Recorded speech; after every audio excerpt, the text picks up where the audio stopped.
Saudara, hari ini Datuk Seri Anwar Ibrahim telah pun mengeluarkan kenyataan bahawa kertas putih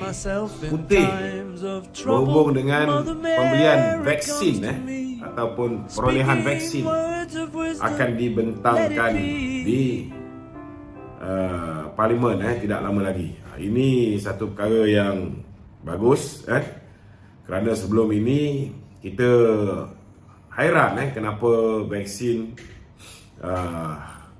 ditempa dengan jumlah yang begitu banyak sehingga kan ada di antaranya yang telah expired.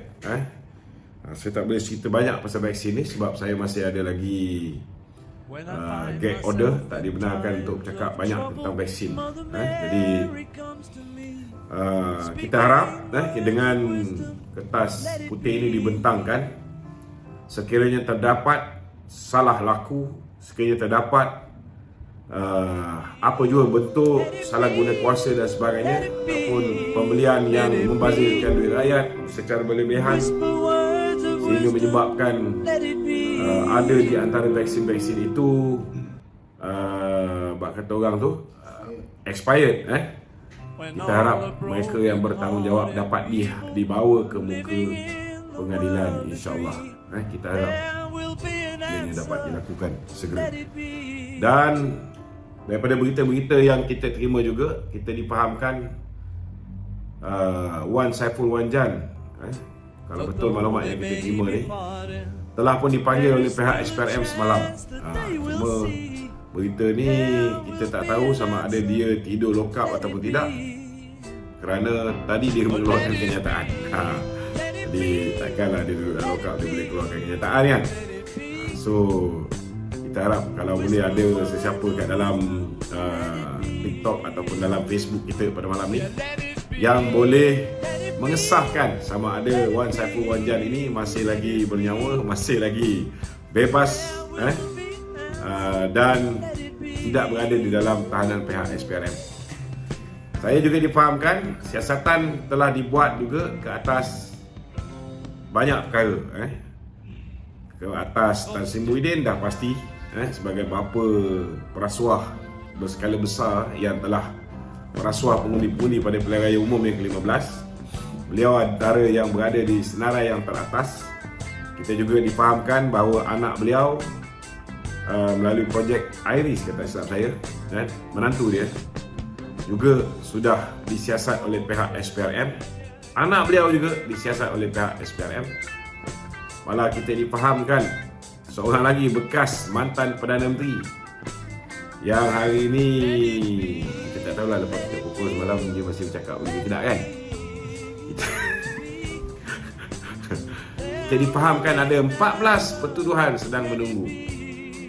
Ini belum lagi orang-orang kanan dia. Tapi kadang-kadang kerana mulut dia ni, orang-orang kanan dia tak tahu pasal-pasal pun kena juga kan.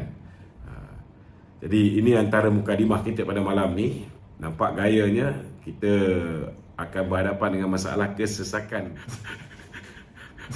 sama ada lokap SPRM yang bawah tanah tu, ataupun mungkin kesesakan bilik di penjara-penjara. Tapi itu mungkin makan masa lah. Mungkin makan masa 3 tahun ke 4 tahun untuk pembicaraan berjalan.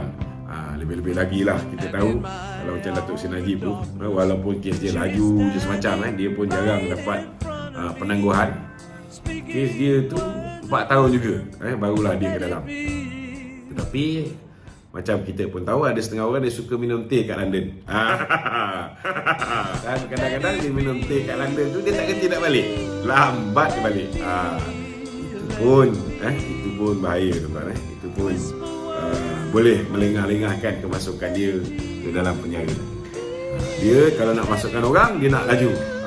Tapi bila dia berhadapan dengan pertuduhan dekat mahkamah ni, saya menyangkakan ni apa yang saya anticipate. Saya menyangkakan sudah pastilah dia akan melengah-lengahkan dengan pelbagai bentuk alasan-alasan untuk tidak menghadiri mahkamah, menangguh dan sebagainya. Okey, kita buka untuk sesi soal jawab. Tuan-tuan boleh ajukan soalan di talian 0113954044. So kita jawab mereka ni bergantung kepada kes. Kita tak boleh pukul rata cara jawapannya semua sama. Boleh. Dia kata UMNO ada peluang menang semula di Terengganu dan Kedah. Okey. Tapi dilihat ramai lari ke Perikatan Nasional. Okey, Hazwan Muhammad. Hello Datuk. Ya, Hazwan. Assalamualaikum. Waalaikumsalam. Saya ni memang peminat Datuk lah. Okey, terima kasih. Ringkaskan, Wan.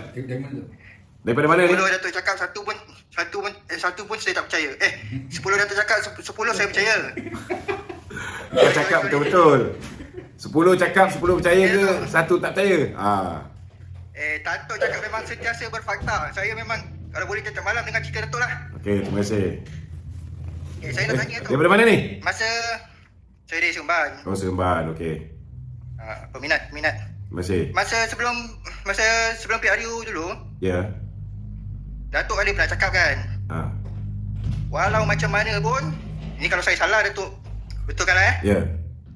kita jangan bagi Anwar Ibrahim jadi perdana. Sebab apa? Sebab Datuk cukup kenal perangai dia kan, apa dia buat, semua apa tu kan. Ya.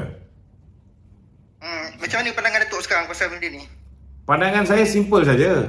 Saya dah explain dengan pelbagai bentuk fakta kenapa kita perlu kekalkan kerajaan Barisan Nasional dikembalikan menjadi kerajaan. Tetapi apa yang berlaku dalam pilihan raya lepas, tidak ada satu parti pun dipilih oleh rakyat untuk membentuk kerajaan di peringkat persekutuan. Dan ini menyebabkan akhirnya yang mendapat undi paling besar, undi dalam bentuk kursi pilihan raya paling besar ialah Parti Pakatan Harapan. Nombor 2 paling besar ialah Parti Perikatan Nasional. Dan bila tidak ada parti yang boleh bentuk kerajaan, ke bawah dulu Tuanku Yang di-Pertuan Agong menitahkan supaya Perikatan Nasional bekerjasama dengan Pakatan Harapan. Sebab tak ada orang yang menang pilihan raya. Okey.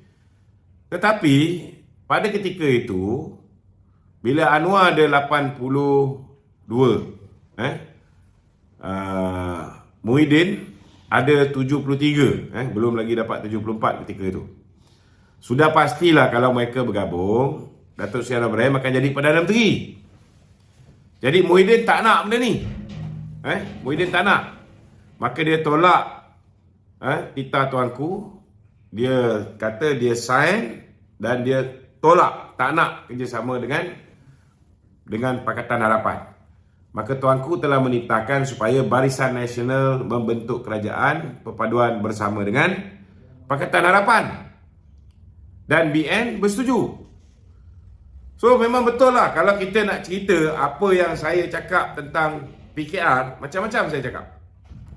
Apa yang PKR cakap tentang UMNO pun macam-macam mereka cakap.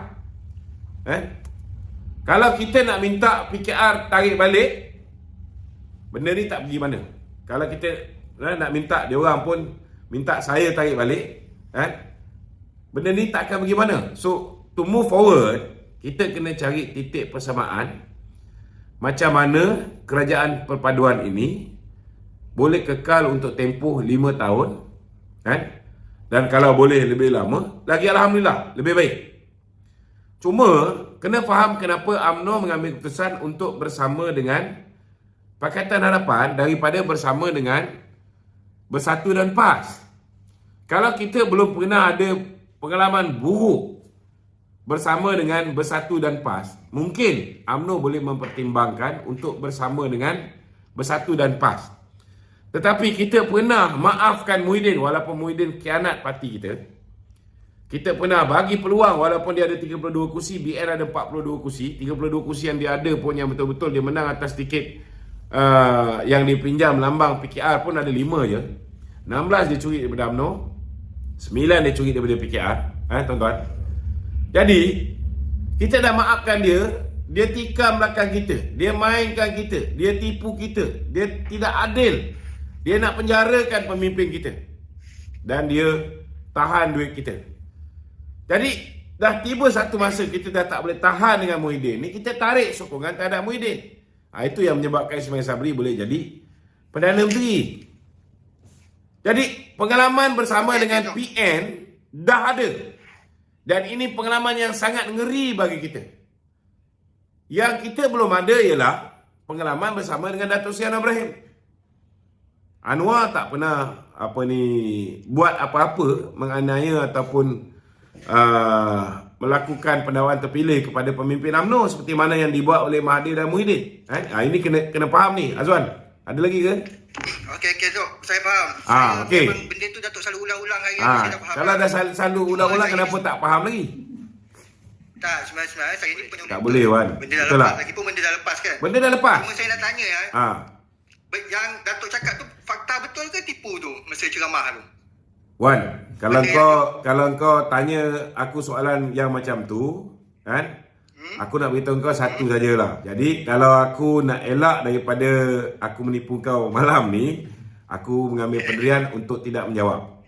Sebab aku akan tanya kau balik. Wan, yang kau kata hoi itu, betul ke tak betul, Wan? So kalau kita ni, kita dah bersama, dah duduk dalam satu kerajaan, kita nak cari titik perbezaan, bukan titik persamaan. Apa akan jadi dengan kerajaan perpaduan ni? Last sekali dia akan jadi macam kerajaan antara Mahathir dan Anwar. Betul tak? Dia bertahan lebih kurang berapa bulan? 22 bulan saja.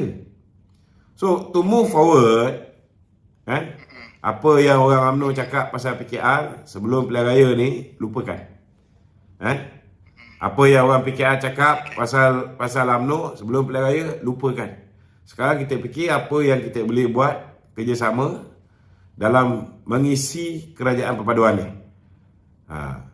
Apa benda yang kita boleh buat for the betterment of the country. Kalau kita mengungkit cerita yang lepas, Tuan, tak habis, Tuan. 7 hari 7 malam. Okey. Tok. Tok, satu lagi, Tok. Harap kerjasama ni sampai ke PRU 16 lah. Itu sebabnya kita kena explain kepada rakyat bahawa kerjasama dengan, kenapa UMNO ambil pendirian kerjasama dengan PKR. Kalau UMNO pilih bersama dengan PAS dan Bersatu, kita ni sama-sama parti Melayu, kita sama-sama kejar kawasan Melayu, kita bertanding di kawasan Melayu. Dan hari ni akibat daripada fitnah ni Perikatan Nasional dan juga sogokan yang diorang beri kepada pengundi, diorang ada advantage. Dia ada 74 kursi dia menang, kita menang 26 je, Wan. So kalau kami pilih untuk bersama dengan orang yang dah khianat kita, orang yang dah tindas kita, orang yang dah zalimi kita, rugi yang paling besar sekali ialah pilihan raya 2016 kita boleh bertanding 26 kursi je. Kalau nak tambah pun mungkin PKR menang 18 kursi, yang 18 kursi ni mungkin dapat lebih kat Perikatan Nasional, mungkin dapat kat UMNO dalam 5 kursi. Jadi 31 kursi yang UMNO akan bertanding pilihan raya umum yang ke-16. Kalau nak so menang rugi. banyak kursi tu, kalau nak menang banyak kursi, PRU 16 UMNO bertanding solo lah tu. Baru cun. Kita kalau cerita bertanding solo ni, Wan, kita dah pernah buat benda ni. Betul tak? Pilihan raya 2022 kita bertanding solo. Apa jadi, Wan? Hancur, betul tak? Jadi kita pun belajar melalui kesilapan kita. Pakatan Harapan pun belajar melalui kesilapan mereka.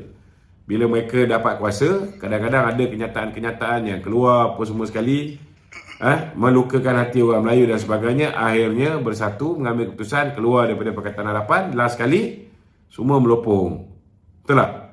Itu sebab saya yakin Pakatan baru antara Barisan Nasional dengan kawan-kawan Pakatan Harapan ni boleh bertahan lama sebab mereka dah ada pengalaman.